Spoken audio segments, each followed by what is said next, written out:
In today's video, I'm going to teach you how to rotate table in Word from horizontal to vertical in WPS Office. Welcome to the channel, and let us quickly move straight into the tutorial.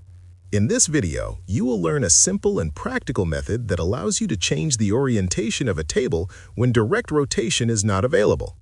This approach is especially useful when working with layouts that require a vertical presentation instead of the default horizontal view. To begin, make sure your document is already open and your table is visible on the page. First, click on the table so it becomes active. Take a moment to decide the size and position you want for the rotated version, as this will help you adjust things more smoothly later on. Once the table is selected, move your attention to the Insert option located on the top menu. From the Insert option, click on the text box feature. After clicking it, press Enter if needed, then click on the text box option again to draw a box on the page.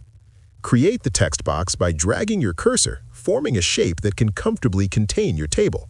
This text box will act as the container that allows rotation.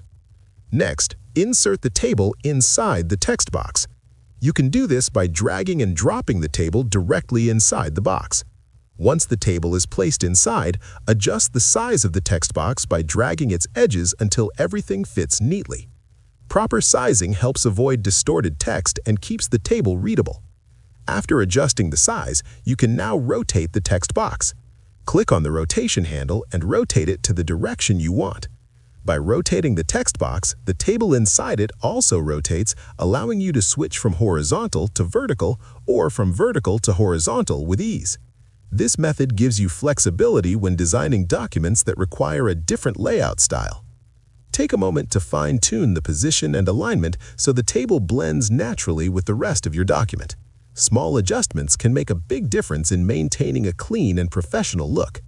I hope this video helped you understand how simple this method really is. If this video helped you, like this video and share it with your friends. Do not forget to click on the subscribe button below. And if you want more content about WPS Office, follow this channel.